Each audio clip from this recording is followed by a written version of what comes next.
Hello, my name is Charles Webster Baer, and today is May 24th, 2015, and I am in Tianjin, China. And today I'm going to talk about global internet government. But first I'm going to give a little, first I'm going to go for the big picture. Okay, so the big picture is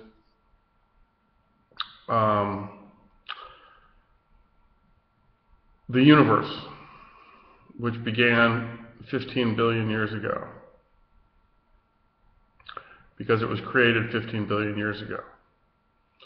Or the universe has always been around, and 15 billion years ago it got large enough for humans to comprehend it. Now, if the universe has been around forever, then infinity is a concept that humans can't comprehend because it's curved. And we have calculus to account for this curve. However, the curve of infinity is always changing. So we need more flexible calculus to account for the curve of space and time that changes over time and over space. But I digress.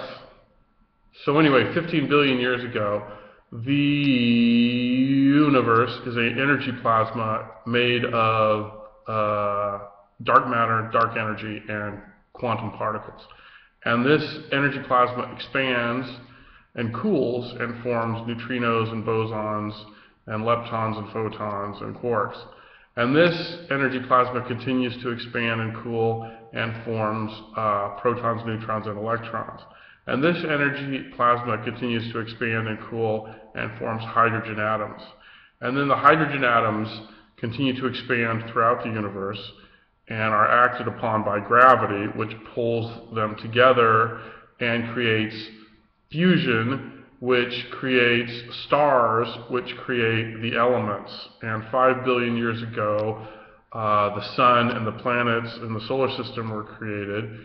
And 3 billion years ago, life was created accidentally by random in the form of bacteria, which continued to reproduce and mutate its DNA and evolve into plants, which evolved into fish, which evolved into reptiles, which evolved into mammals, which evolved into monkeys, which evolved into humans, which evolved into computers, which evolved into robots, which evolved into artificial intelligence, which evolved into something else that in 2 or 3 billion years will go out and colonize the rest of the universe in the name of life. And that's very cool because the sun's going to explode in 5 billion years, and our galaxy is going to collide with another galaxy in 5 billion years.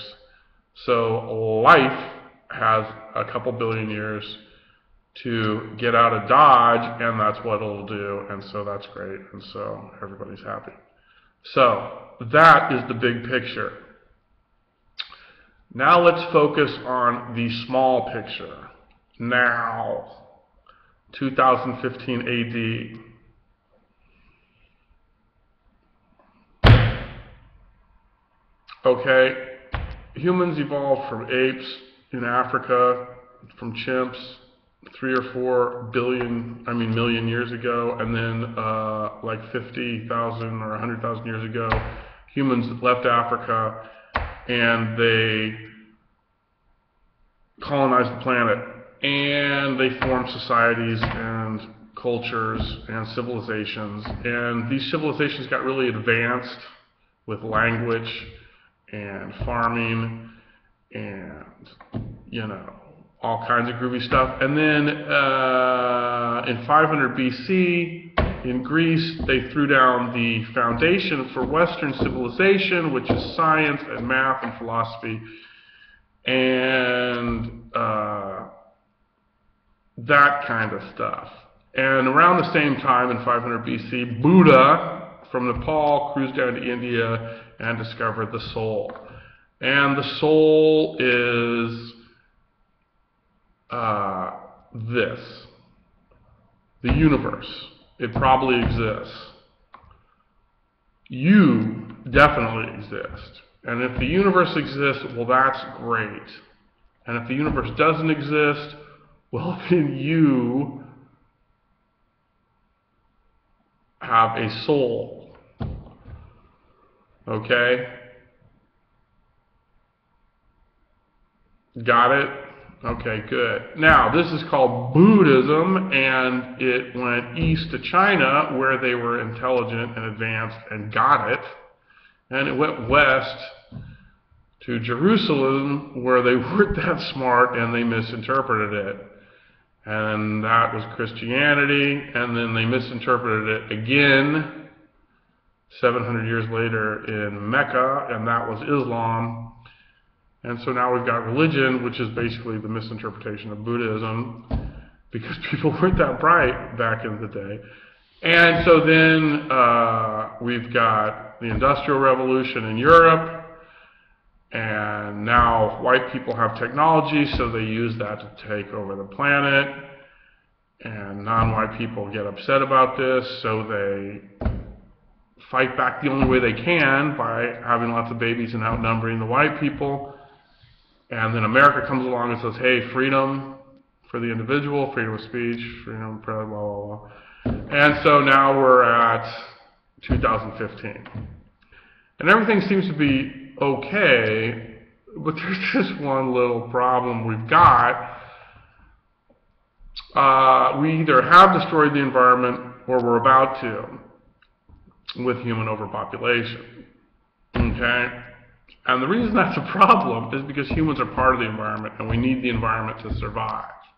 And if we kill the environment, we kill ourselves. So we're on the suicide course, which is the wrong course. Okay. There are too many people on the planet, over 7 billion, and that number is going up. Okay. That number needs to go down until we hit a sustainable level of humans on Earth, which, in my opinion, would be around 2 or 3 billion. Yeah. Okay, so how do we decrease the human population on Earth? Well, it's incredibly simple. We stop having children. We stop reproducing as humans. This is what separates us from the rest of the animals. We're intelligent enough to know when it's time to stop reproducing, theoretically. So that's what needs to happen. Humans need to stop having babies now and for a while. China's doing it right. They're doing the one woman, one child policy, and that means every woman can choose to have 0 children or 1 kid. That's a good compromise way to go, you know. I mean, what we're doing is we're invoking logic at this point. Okay, what we're doing is we're just using common sense to get through this issue. Okay, so that's where we're at. Now, global internet government. Okay, so there is the world government is beginning to take shape, and we've got the United Nations uniting the planet politically with freedom and transparency and equality and reproductive rights, and we've got the International Monetary Fund uniting the planet economically with balanced budget amendments, low inflation laws. Inflation has to be under 2% of GDP, fiscal sanity, you know, that kind of stuff. And that's the future. Europe has already become one country. They've united economically with the help of the IMF, and they've shown the rest of the world how to do it. So now the rest of the world needs to do it. America and Asia are ready to do it right now. Africa hopefully will be ready to do it, you know, in a generation or two. The Middle East will hopefully be ready to do it, you know, in a century or whatever. But in Asia and America, we're ready to do it right now. So global internet government is going to allow everyone to participate and contribute to and understand what the United Nations and the International Monetary Fund are doing. And we need to take North America, South America, Central America, and the Caribbean and turn them into one economic community, just like Europe. Same with Asia. There's a few X factors here. What's Russia going to do? If anything, they could become part of America, they could become part of Europe, they could become part of China, they could stay where they're at. You know, which direction Russia is going to eventually move is a huge question mark. And same with India. My own personal thing is to unite all the Pacific Ocean into one country and throw India in there as well, and Russia, and then that's most of the planet. That's called the Charles Plan. But anyway, that's what we're doing. And the big deal here is the UN and reproductive rights, which means, again, all human beings have the right to total and free access to all forms of birth control. And then people will be like, well, you know what? It's pretty obvious there are too many people on the planet, so that means I don't need to make more people, so I won't, blah, blah, blah. So that's the deal. And Global Internet Government is a website that I created in Portland, Oregon 15 years ago to let everybody get involved in this situation and let everybody be a part of it and let everybody understand it and let everybody contribute to it and participate in it, because it's a big deal and we need to get down with the United Nations and we need to get down with the International Monetary Fund, and Global Internet Government is a place where we can all get down with it and find out where we're at with it and what needs to be done and what is getting done and how it's getting done and blah, blah, blah, blah. So GIG is like a social network and a news outlet and just a place where sane monkeys can get together and say, all right, we're going this way, that way, blah, blah, blah. So that's GIG. And I'm Charles Webster Baer, and I'm 46, Buddhist, American, single, no kids, no wife, no ex-wife, straight, born and raised in Santa Cruz, California. Went to high school in Newport, Rhode Island. Graduated in 1994 from the University of Hawaii at Hilo. On the Big Island. Go Vulcans. Moved to Santa Fe, New Mexico. 1999 moved to Portland, Oregon. 2007 moved to Bend, Oregon. 2014 moved to Tianjin, China. 2015, hello. So that's me. I'm running for president of the United States of America in 2016, 2020, maybe 2024 as a libertarian. Please vote for me. Thank you. So that's who I am. And that's what GIG is. And, you know, I may have left out a few details, but this is just the overall general deal. And I've even kept it under 15 minutes, which is kind of amazing if you think about it.